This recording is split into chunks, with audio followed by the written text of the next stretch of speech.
Allez, direction l'est de l'Île-de-France.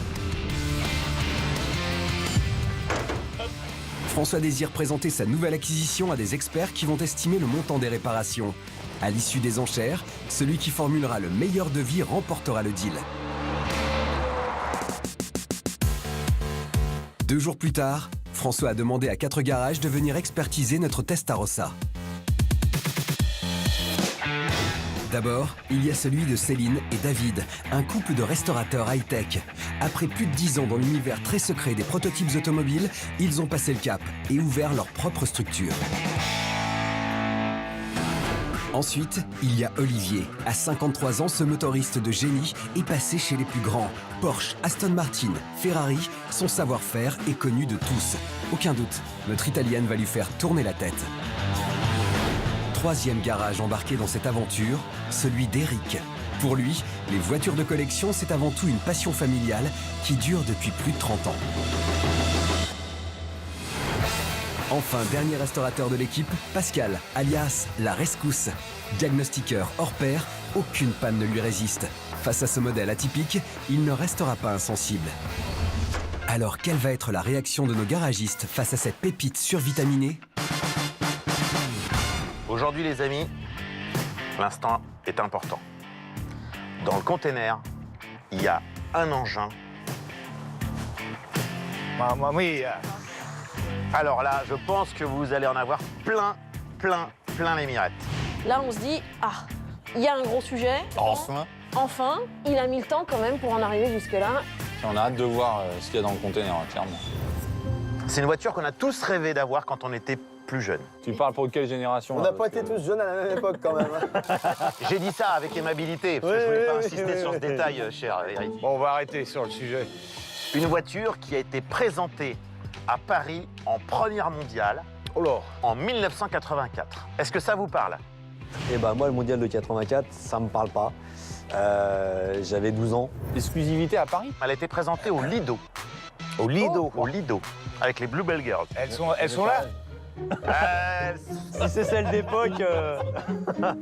Mais ça aurait pu. Je vous mets sur la piste. Il y a un feuilleton célèbre dans lequel on en voit une. Ça s'appelle Miami Vice. Ah ouais. La blanche ou la noire? Il avait une Daytona, il avait une Testa aussi. Une Testarossa blanche. Une Testa blanche. De flic à Miami, j'adore. Je suis comme un dingue parce que c'est vraiment toute mon enfance. Mon problème c'est que je suis pas plus fan de flic à Miami que du salon de l'auto donc. Pour être franc avec vous, j'ai pris de gros risques cette fois-ci. Ah bah si c'est ce qu'on pense, t'as dit... Oh putain. Oh là là.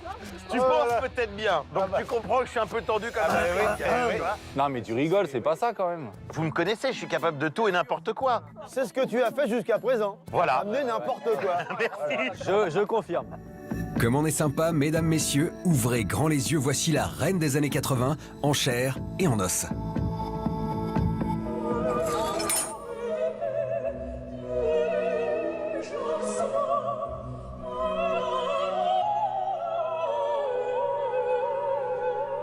Non, sérieux? Et là, il a dû péter la tirelire. Sérieux? T'as gagné au loto? Non, mais c'est une fausse. C'est-à-dire qu'il faut nous pincer là, on n'y croit pas. Ah ben là, François, oui, quand même, là, il épate quand même un peu tout le monde. Là, on est sur un très gros dossier. C'est pas une réplique, c'est une vraie. Il n'y a pas les roues. Si, il y a les roues mais elles sont pas d'origine. On dirait une version volante de Retour vers le futur. Non, ça peut être sympa. Là, il a fait fort. Ah, il a fait fort. Bon, la voiture, elle a pas roulé depuis plusieurs années. Ça, on l'aurait vu. Vous vous doutez bien que si j'ai acheté cette voiture et qu'elle est dans cet état, c'est qu'il y a un loup, bien sûr. Elle a été accidentée. Mais comme vous le savez, un chantier comme ça, c'est pas non plus tous les jours qu'on a entre les mains une voiture de ce gabarit-là.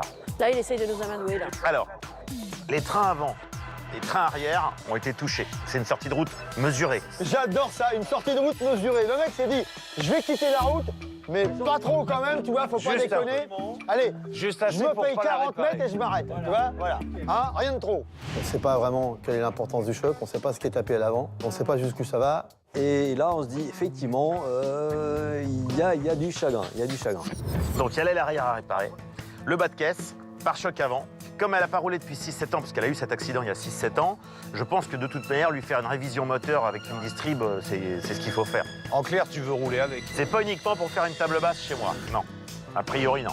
Alors, si ça peut vous rassurer, je me suis fait aider d'un expert qui est beaucoup plus spécialisé que moi sur les Ferrari de cette époque-là.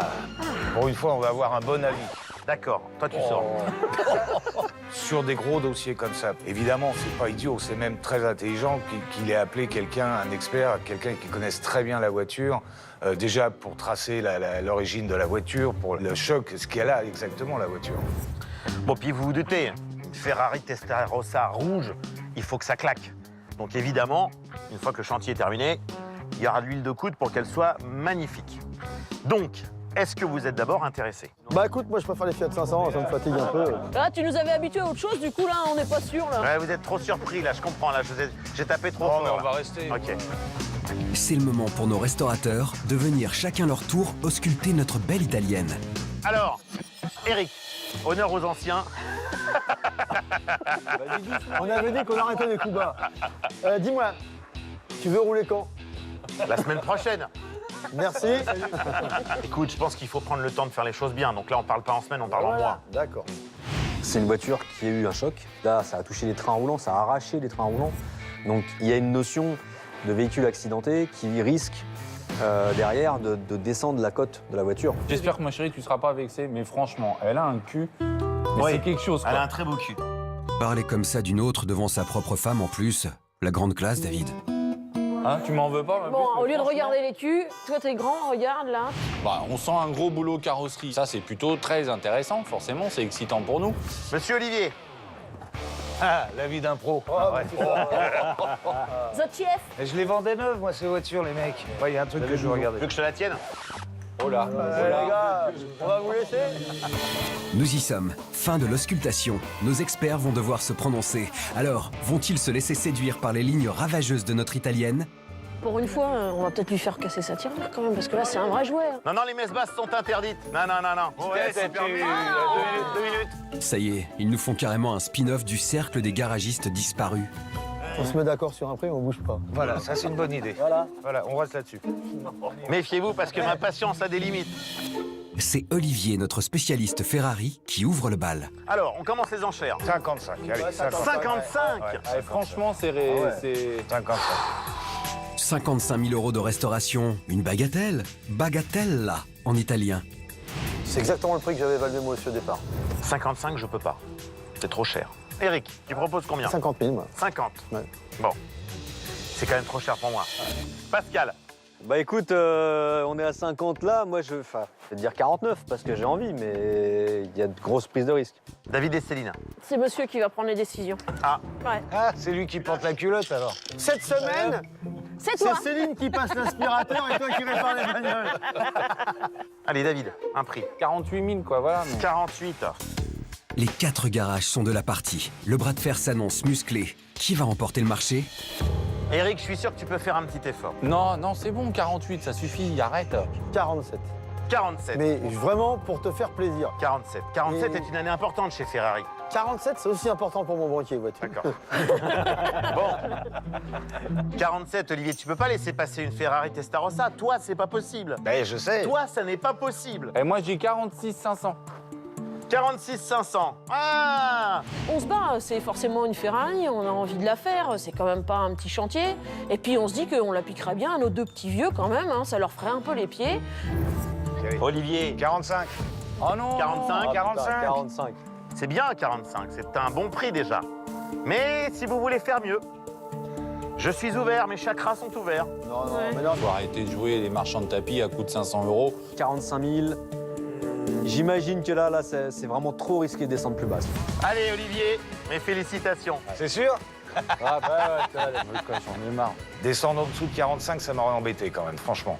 Il y a quand même une part de flou dans la réparation qui reste quand même assez importante. C'est un pari quand même très ambitieux, ouais, très ambitieux. Je pense que tu as bien fait de la prendre. Avec 45 000 € de forfait restauration, c'est Olivier qui tire son épingle du jeu. Si on les ajoute aux 75 000 € dépensés pour le véhicule, François vient de débourser la somme astronomique de 120 000 €. S'il parvient à revendre la Testarossa 130 000 €, il peut espérer dégager un bénéfice de 10 000 €, à condition bien sûr qu'il ne se soit pas planté sur son diagnostic.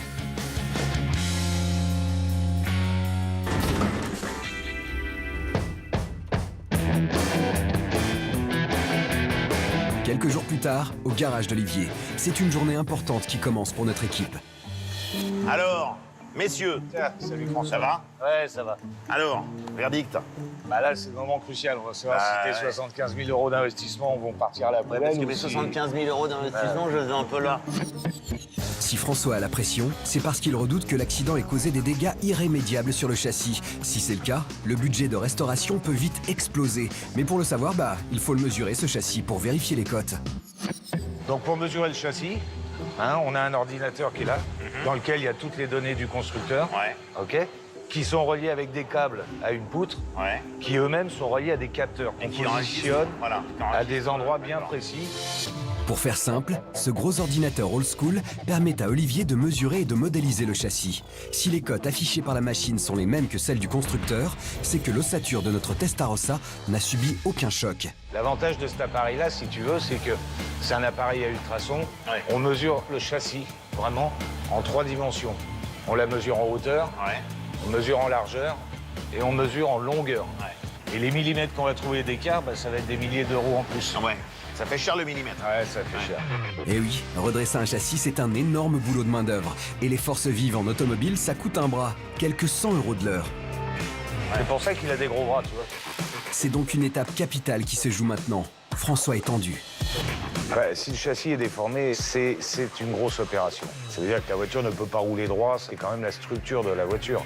Donc c'est très important à vérifier. T'es prêt? C'est celui-là? F1. F1. Et sincèrement, c'est bien. C'est tout à fait acceptable. François peut souffler. Le châssis n'est pas déformé. Il vient de réaliser une très grosse économie. Je te fais un cadeau. Ah. Alors, Tu vois, avec les petits points de contrôle, A, B, C, D, G. voir si ça a bougé ou pas. Et la référence. Et puis toutes les références. Voilà. Ouais, les valeurs constructeurs, les valeurs mesurées et donc la différence. Ça, c'est un bon document à mettre dans le dossier de la voiture. Ouais. Bon, donc a priori, On souffle. j'ai fait un bon investissement. Voilà, tu vas pouvoir me payer un coup. Ah bah ça, si tu veux, tu l'as bien mérité, ouais, y a pas de problème. Si ça vous dérange pas les gars, le champagne ça sera à la fin des travaux car il y a énormément de boulot. Il faut notamment faire l'inventaire complet des pièces à changer. Ça me rappelle mon premier métier, ça. Bah oui, Je portais des palettes. ça c'est toutes les pièces de la voiture. Et espérons que pour François, on n'ait pas ce problème-là de pièces bien spécifiques à trouver, puisque là, si ça on met 2 mois, 3 mois à trouver la pièce, lui, c'est de l'argent immobilisé, moi aussi d'ailleurs. On va tout faire pour pas que ça dure trop longtemps. Train avant et arrière, porte-moyeu, disque ou encore étrier. Si on peut faire arrière ici, puis avant là. Ouais, exact. Donc là, c'est un avant, ça c'est l'autre arrière. Effectivement difficile de s'y retrouver parce qu'il y a un sacré paquet de pièces. La Testarossa a la spécificité d'être équipée d'un train avant et arrière conçu comme les voitures de compétition. Les trains roulants sont composés de freins de suspension et de bras de suspension. Les bras de suspension relient les moyeux de roue au châssis. Côté freinage, la Testarossa est d'une efficacité exceptionnelle. 4 disques en fonte de 31 cm de diamètre. Le poids de la Testarossa se répartit à 41,3% à l'avant et 58,7% à l'arrière. Le train arrière possède 2 fois plus d'éléments que le train avant. 4 amortisseurs, 4 ressorts. En revanche, pour les bras de suspension, c'est 4 à l'avant, 4 à l'arrière. Les trains roulants sur la Testarossa sont d'une efficacité exceptionnelle pour l'époque et sont adaptés aux conduites les plus extrêmes.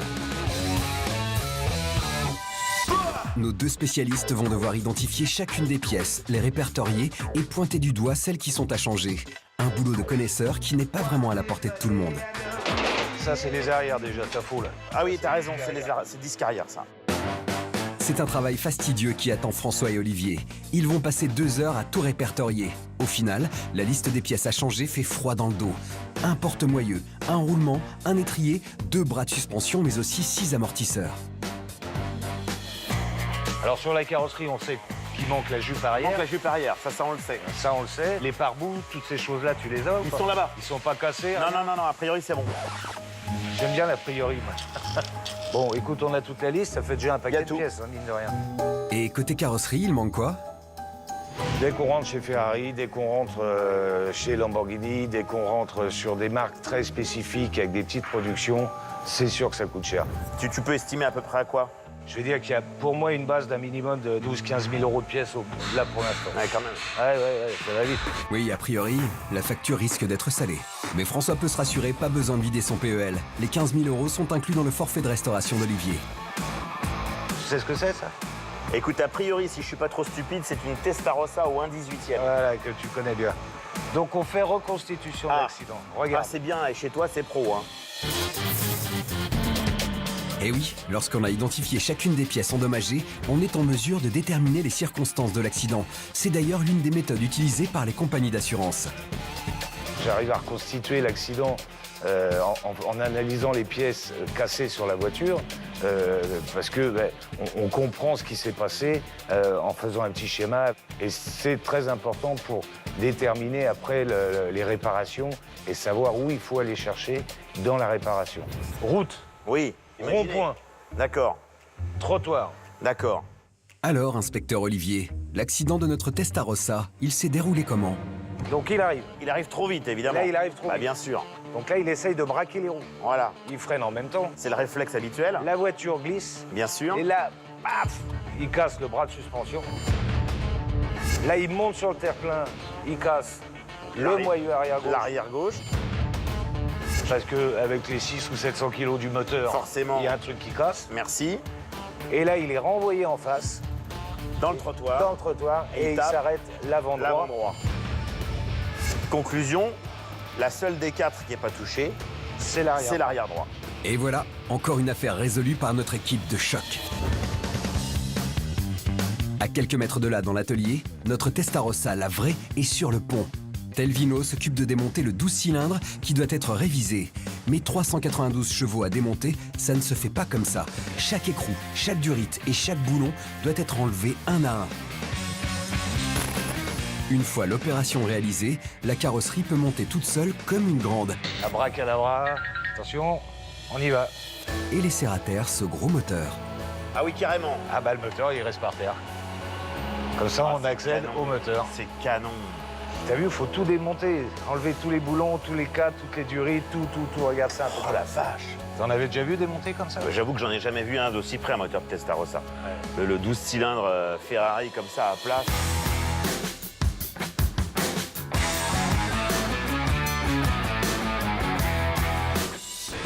Et oui, le moteur de notre italienne, c'est juste une référence d'anthologie dans l'histoire de l'automobile. 12 cylindres à plat en alliage léger d'aluminium, disposés en long derrière l'habitacle. Il développe 390 chevaux pour propulser notre supercar à plus de 280 km/h, avec un 0 à 100 en 4 secondes 8. Et pourquoi ce moteur était le plus puissant du monde? C'est parce que, sous ces deux culasses rouges, se trouvent 12 cylindres avec 12 pistons entraînés par un vilebrequin qui entraîne également 2 courroies de distribution qui entraînent 4 arbres à cames qui eux-mêmes commandent 48 soupapes. Rien que ça, on comprend mieux pourquoi notre italienne est devenue un véritable mythe. En plus, t'as 2 moteurs assemblés. Deux tu moteurs vois. en un seul, quoi. C'est T'as ça, vraiment ouais. 6 cylindres ici, 6 Ouais, cylindres c'est là, 2 injections séparées, 2 allumages, un échappement pour la rangée de gauche, un échappement pour la rangée de droite. C'est clair que c'est un spectacle d'une rare beauté, une merveille de la nature, mais l'excellence a un prix, et sa révision aussi. Là-dessus, on est dans la démesure de tout. Hein. Ah oui. Parce que tu vois, le travail pour faire une révision, faire les courroies, c'est à peu près 35-40 heures de travail. D'accord? Là-dessus, tu rajoutes les pièces. Donc, c'est une opération au bas mot entre 5 et 8 000 euros. Waouh. Les pièces qui sont quand même pas données. Et puis, il y a le temps. Il y a le temps. C'est quasiment une semaine de travail pour démonter. Et c'est vrai que c'est ça qui fait cher. C'est la main-d'œuvre. Effectivement, à 8 000 € la révision, vaut mieux avoir le portefeuille bien garni. Et là, on a les courroies de distribution devant. Tu vois, dans les 2 carters. Donc deux courroies, une pour chaque moteur. Enfin, Une chaque pour ranger. Chaque rangée, ouais. Voilà. L'usine préconise de changer les courroies de distribution tous les 2 ans. Les 2 ans. Ouais, tous les 2 ans Ah, ou c'est tous les cela, 20 000 ouais. kilomètres. Ouais, c'est cela, ouais. Mais c'est normal parce que ça chauffe. Ouais, mais bon. C'est un problème de température. Ça chauffe tellement que les courroies, elles arrivent à craqueler. Donc, il faut les changer assez fréquemment. Et oui, pour entretenir un double moteur, il faut donc dédoubler ses forces et multiplier par 2 les pièces à restaurer. Une démesure onéreuse signée le pape de l'auto, l'illustre Enzo Ferrari. Le fait d'avoir mis les radiateurs sur les côtés et non plus à l'avant, ça te sert de prétexte en fait pour élargir la voiture. voiture. Et c'est ça qui lui donne cette espèce de look de supercar très typé années 80, quoi. Olivier, qu'est-ce que je peux faire moi pour te faire gagner un peu de temps? Bah, tu sais ce que je vais faire? Moi, tout ce qui est mécanique pure, Ouais. grosse mécanique, je préfère m'en occuper, moi. Oui, bien sûr. Et pour tout ce qui est entretien et distribution, c'est François qui s'en occupe. Et bravo les gars, hein. C'est, je suis impressionné. Hein.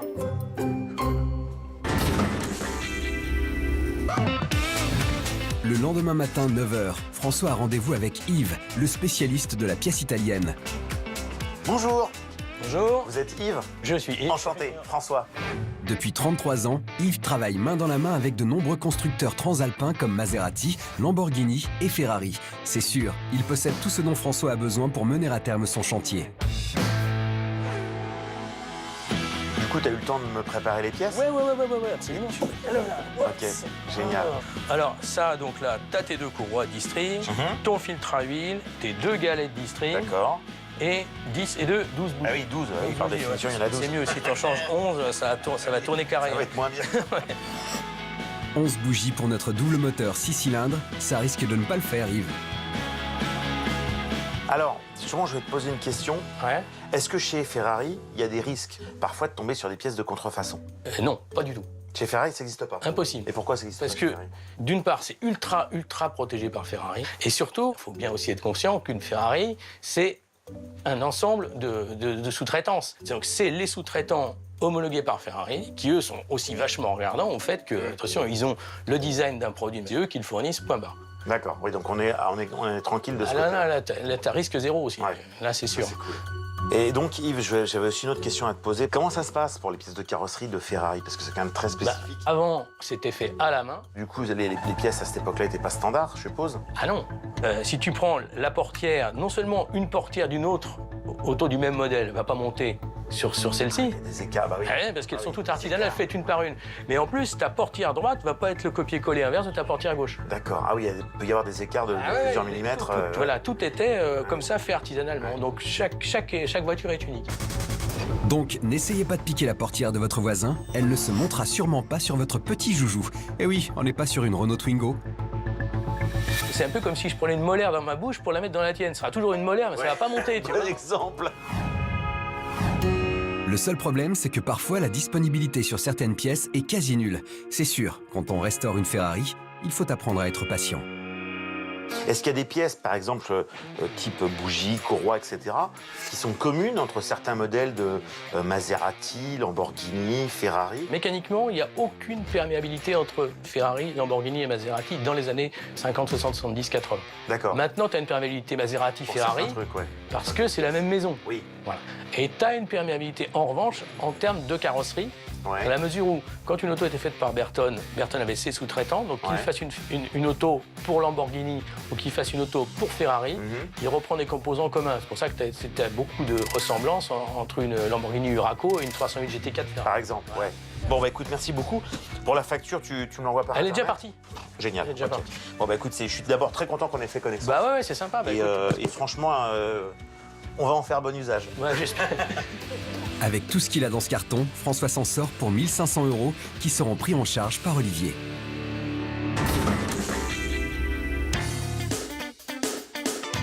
Deux semaines plus tard, retour au garage d'Olivier. Aujourd'hui, notre Testarossa n'est pas la seule supercar à se faire chouchouter. Hello les amis. J'amène des bonnes nouvelles. C'est vrai. Mais pas de quoi être jalouse, car François arrive avec du super matos pour la remettre sur pied.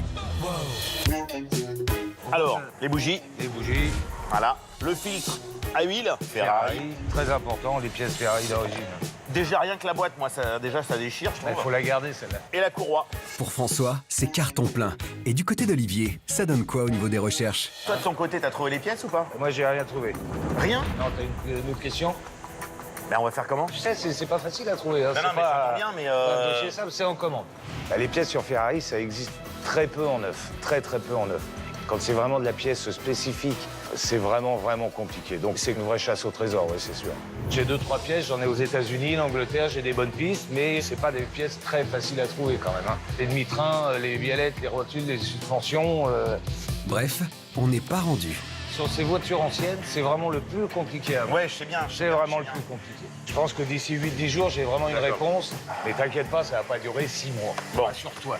Tu vas récupérer tes sous. Ah ouais, non, parce que là, pour moi, c'est... Un toi, jour. c'est, Un jour. C'est gros porte-monnaie, là. Donc, Ok, pour le reste des pièces, il va falloir patienter. Mais du coup, le petit père Olivier, il a quand même de quoi avancer? On peut faire la mécanique moteur, Ouais. on peut faire la carrosserie, Ouais. donc ça, c'est pas du temps perdu. oui, bien sûr. Bon, bah, Gwen, on te laisse bosser, mais nous, on va aller voir la carrosserie. Nous, on va aller Ok. voir la carrosserie. Pendant que Gwen se charge du moteur, Olivier et François vont faire un petit checking de la carrosserie de la Testarossa.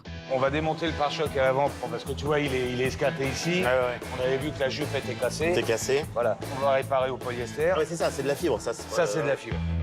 Et oui, trouver une jupe de Testarossa, c'est beaucoup plus compliqué que de s'en procurer une dans une boutique de prêt-à-porter. Bref, pour réparer cette vilaine fissure, Olivier opte pour du polyester, un matériau efficace, surtout quand on ne dispose pas des pièces d'origine. Tiens, tu vas peut-être nous donner un petit coup de main d'ailleurs. Surtout, tu me casses rien. Oui, chef, parce que ça, le petit feu. Introuvable. Là, c'est introuvable. D'accord. Et quand t'en trouves, ça vaut une fortune.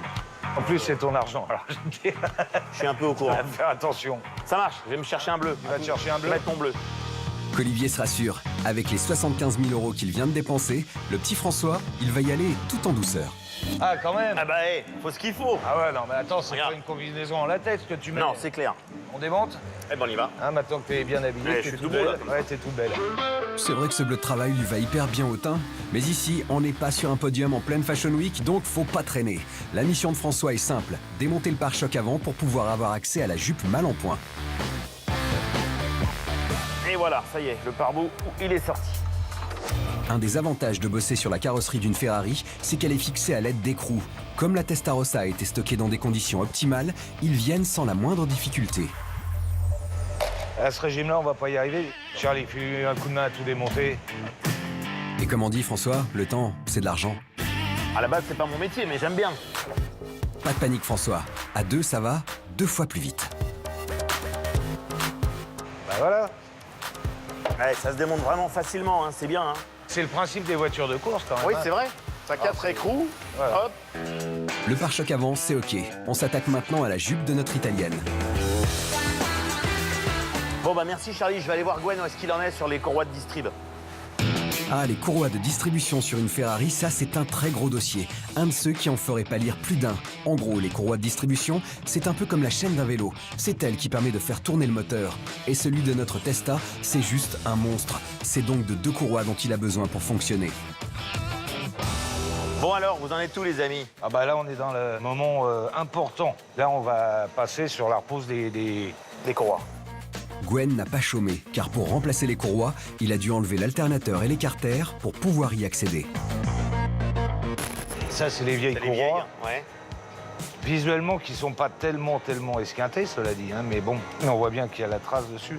C'est resté longtemps immobilisé. Et puis elles durcissent, tu sais, elles durcissent. Et puis après, Comme pour des pneus, quoi, le caoutchouc finit par Ouais, durcir. voilà, il a une durée Ouais. de vie. En plus, Ouais. c'est des moteurs qui chauffent énormément. Ouais, Et donc, les courroies, elles Ça en prend vieillissent. plein la gueule, ouais. Et puis, si ça casse, évidemment, Là, c'est moins drôle. Sur une Testarossa, le changement de courroie doit être effectué tous les 20 000 km, contrairement aux 120 000 km préconisés sur la plupart des véhicules. C'est sûr, ça fait un peu mal au portefeuille, mais chez Ferrari, la bonne santé du moteur, ça a un prix. bon, bah, on va monter la nouvelle courroie. Hein. Et ça, ce n'est pas à la portée de tout le monde, car c'est une opération qui nécessite calme et minutie. Si les poulies sont bien dans le sens, la courroie, elle rentre toute seule. D'accord, Là, on est à la dent près. Hein. d'accord, oui, bien sûr. Parce qu'une dent d'écart, ça y est, c'est foutu. Hein. Changer une courroie sur un 12 cylindres, c'est quelque chose de très précis, de très méticuleux. Parce que si on pose mal la courroie, les soupapes sont mal calées avec les pistons, on risque de casser le moteur. C'est pas plus compliqué que ça. Et un moteur là-dessus, c'est même pas imaginable, quoi. C'est très cher. Donc là, elle est en place et ensuite Là, le elle est galet en va place. permettre de tendre. Après, le galet, D'accord. il tend automatiquement La courroie. la courroie. Là, tu vas le desserrer, tac. Ah T'as vu ouais, T'as vu? d'accord. Bon, la première courroie, c'est fait. On passe à la seconde. On fait tout dans la douceur, on force Et pas. là, faut pas forcer. Parce qu'il suffit que tu fasses un petit accroc dans la courroie, Oui, oui, et puis après, après c'est mort. c'est Hein. flingué. C'est justement pour ça qu'Olivier a fait appel à Gwen, car dans le milieu, on l'appelle Il Maestro. Son doigté est fin et délicat, pianissimo, comme on dit en italien. On fait tourner le moteur à la main, À la main. donc tout est entraîné, Ouais. d'accord? Et quand on revient au point zéro, on doit avoir toutes nos poulies qui sont bien réglées. D'accord, donc- ça, c'est Ah ouais. fait, on n'en parle plus. Ok, les nouvelles courroies sont installées. Une bonne chose de faite. Bon, on va voir la carrosserie. Ouais, voir où ça en est. Ah oui, la carrosserie. Souvenez-vous, lorsqu'il a acheté la Ferrari, François avait remarqué que la tôle avait pris cher au-dessus du passage de roue. S'il veut vendre sa Testarossa au meilleur prix, il va devoir régler ce petit problème illico. Donc là, on va se servir d'un vérin hydraulique Ouais. pour redresser les bosses, pour mettre en ligne et autres. Comme ça, c'est très précis. Donc la première phase, c'est le vérin. La bosse, elle va se remettre toute seule en place. Et après, une fois qu'elle a repris sa forme, on va la refaire au marteau. Cet outil qui ressemble à une pompe à vélo, c'est un vérin hydraulique. Il transforme l'énergie hydraulique en énergie mécanique. En gros, ça va permettre à Fernando de redresser les bosses de la carrosserie en les repoussant vers l'extérieur. Ah, génial. Super, hein. Fernando, c'est un carrossier. Donc là, on fait de la carrosserie. Ça veut dire redresser, ça veut dire planer, ça veut dire poncer, ça veut dire préparer toute la pièce pour qu'après, elle passe en peinture et que le peintre, il ait ses apprêts à mettre, il la peinture à mettre. Non, tu vois, regarde, on voit quasiment plus la bosse, là. C'est incroyable. Ah, c'est tout un art, hein, tout un métier. Hein. Bah écoute, moi, je te propose de le laisser finir. Bien sûr. Hein, Fernand, merci beaucoup, bravo. Hein. À très vite. Prochaine étape, c'est les trains, comme ça, les pièces. Bon, bah, tu m'appelles. Ça marche. Ne te balade pas comme ça dans la rue, je ça vais fait changer, désordre. t'inquiète. Ça fait désordre. Ciao, les amis. Amusez-vous bien.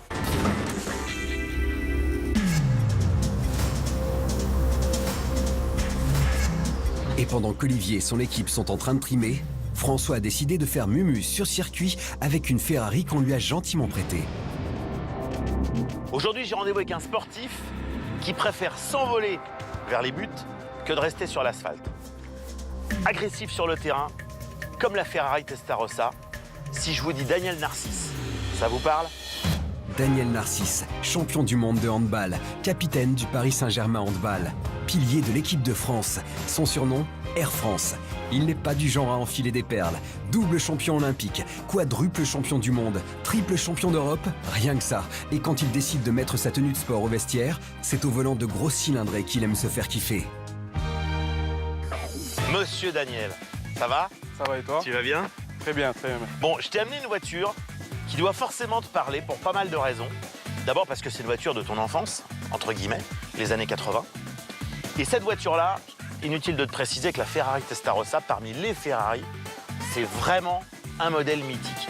Et cette superstar des supercars va passer entre les mains du meilleur handballeur du monde. Une première pour lui. J'espère que ça te fait plaisir.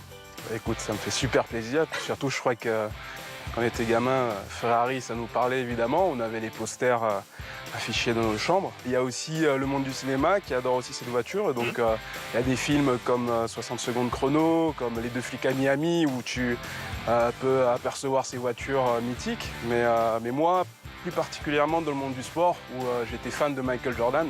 Donc, c'était pour moi un joueur légendaire. Et lui, quand il est allé au match, il est arrivé avec la Ferrari Testarossa de couleur noire. Elle était magnifique et ça rendait encore plus mythique la voiture et lui-même.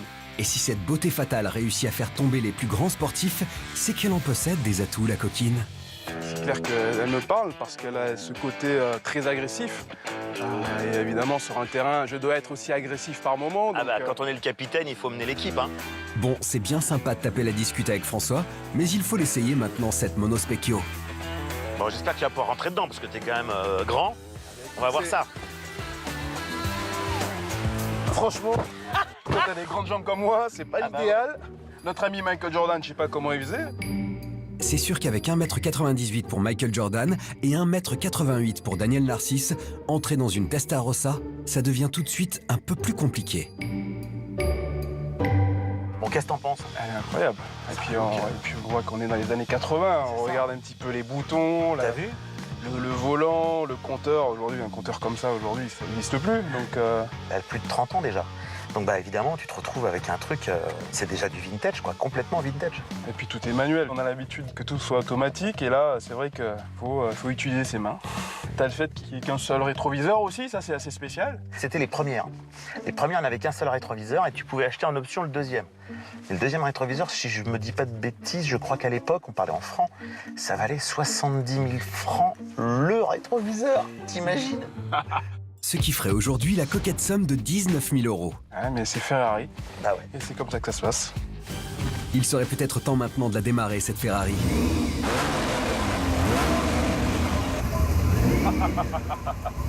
Voilà, on y est. Ah ouais. Puis t'es assis sur le moteur carrément, donc tu sens toutes les sensations quand t'accélères. Non mais c'est assez impressionnant.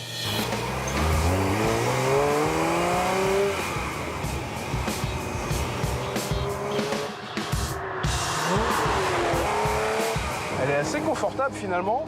Bon après, sur la boîte de vitesse évidemment, il faut y aller un petit peu. C'est bon, au niveau poignet, j'ai ce qu'il faut. Ouais, je pense que ça, de ce côté-là, je suis pas inquiet pour toi, ouais.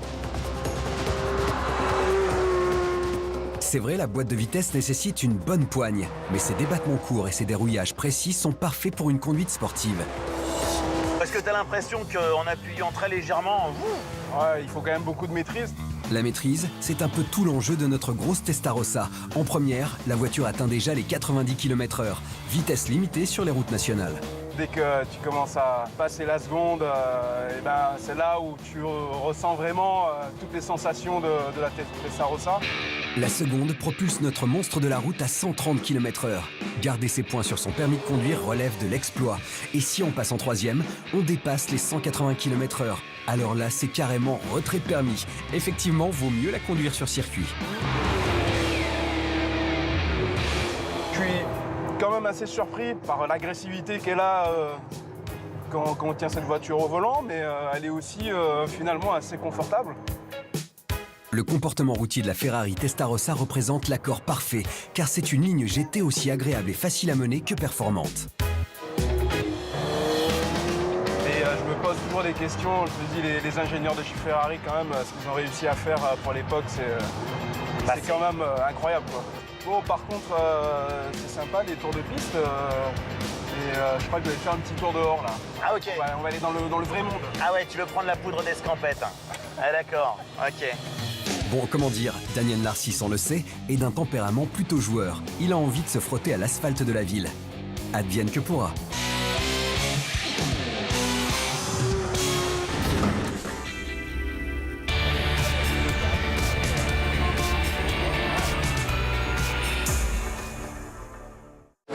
La performance, vous la ressentez à chaque instant.